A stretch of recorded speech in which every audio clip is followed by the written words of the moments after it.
Hai, Assalamualaikum warahmatullahi wabarakatuh dan salam sejahtera. Betul lagi kita dalam Afi Project. Terima kasih kepada korang yang sudah klik video ini. Tapi sebelum itu kepada korang yang baru saja terjumpa channel ini, selamat datang. Yang saya ucapkan sebenarnya channel ini mengisahkan tentang projek review serta projek-projek yang akan saya jalankan. Alright guys, so untuk video kali ini agak berlainan sedikit sebab saya akan terangkan kepada korang semua secara spontan. Okay, so untuk video kali ini, kenapa saya tertarik untuk membuat video untuk kali ini ialah kerana ramai yang tanya saya mengenai 4x4, apa kelebihannya dan apa kelemahannya. So untuk 4x4 ataupun truk pickup yang saya ingin jelaskan kepada korang semua ini, okay, sebelum korang klik video ini mungkin korang sudah tengok tajuk muka hadapan ataupun channel YouTube ni mengenai truk pickup ataupun kelebihan yang ada mengenai truk pickup ini. Okey, sebenarnya sebelum ni pun saya pernah bercerita mengenai truk pickup secara detail dalam video saya sebelum ni. Kalau korang boleh search dalam video saya sebelum ni, ada saya terangkan mengenai detail untuk truk pickup. Yang mana truk pickup yang ada dekat Malaysia ni iaitu Ford Ranger, Hilux, Navara, Triton, D-Max dan beberapa lagi jenama lain yang tidak begitu famous di Malaysia. Contohnya Chevrolet. Okey, tapi dalam video kali ini saya bukanlah nak bercerita detail mengenai ke-5 truk pickup ni, tetapi terpa sedikit pandangan saya. Sebenarnya ramai yang tanya saya mengenai kelebihan dan kekurangan untuk truk pickup ini. Antara truk pickup yang menjadi bualan hangat daripada member-member saya, daripada komen-komen dekat YouTube, komen-komen dekat IG, TikTok adalah Triton, D-Max dan Navara. Okey, untuk ketiga-tiga jentera ini merupakan kenderaan yang amat laris sekali digunakan di Malaysia ini.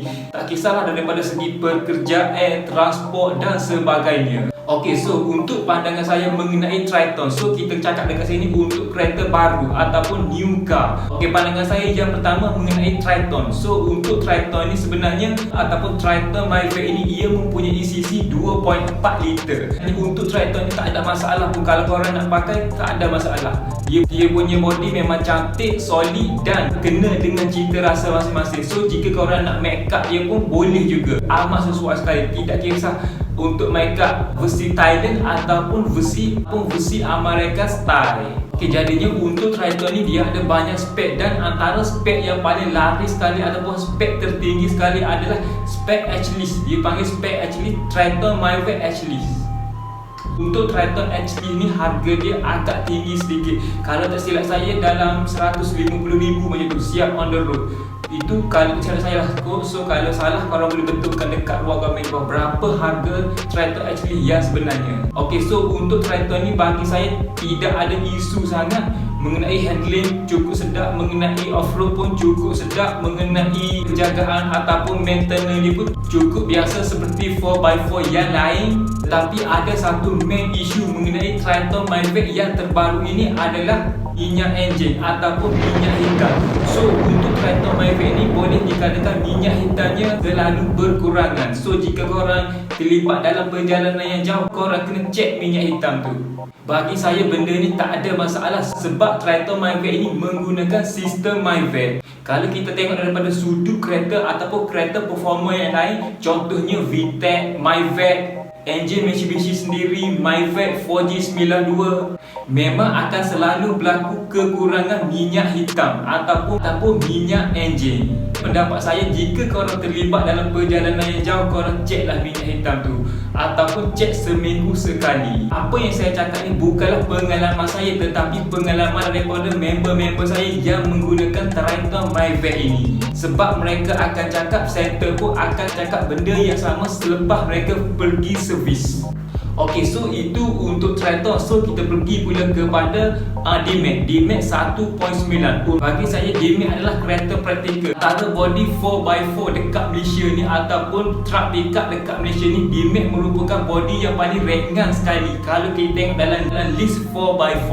Okey, untuk D-Max 1.9 ini sebenarnya bagi saya ianya cukup sempurna sekali jika dibandingkan dengan truck pickup yang lain. Walaupun saya sendiri pengguna Ford Ranger, apa yang saya tahu, barang performa untuk D-Max ini cukup banyak sekali. Jika di Malaysia kita boleh ambil barang performa daripada Thailand. Itu yang pertama. Dan yang kedua, untuk road tax ataupun insurans. Untuk road tax serta insurans di Max 1.9 ini agak rendah sedikit berbanding truk pickup yang lain. Untuk insurans ni saya tak boleh nak bagi tahu dekat sini sebab ianya melibatkan status masing-masing. Contohlah, jika korang ambil cover cermin, cover untuk bencana alam dan sebagainya, mungkin insurans korang akan jadi mahal.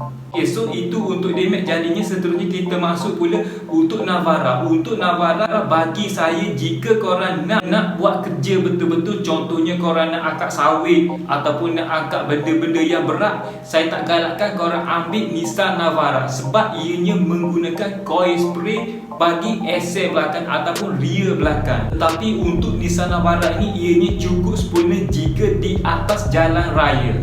Sebab rata-rata 4x4 ataupun truk pickup di Malaysia ini, Navara merupakan paling selesa sekali jika dipandu di jalan raya.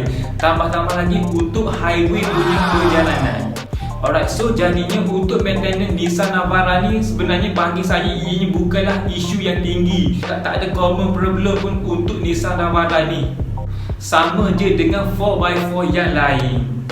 Alright guys, so itu adalah 3 penjelasan saya mengenai 4x4. Jadi jika anda ada apa-apa cadangan ataupun ada apa-apa yang ingin dihujahkan mengenai 4x4 ini, korang boleh ajukan di ruang komen di bawah. Kat sini mesti korang tertanya-tanya kenapa saya tak terangkan Hilux. Okey, untuk Hilux mungkin korang sudah tahu ianya merupakan kereta yang paling lasak sekali dan paling ramai permintaan. Okey, itu hari ada member saya nak ambil Toyota Hilux.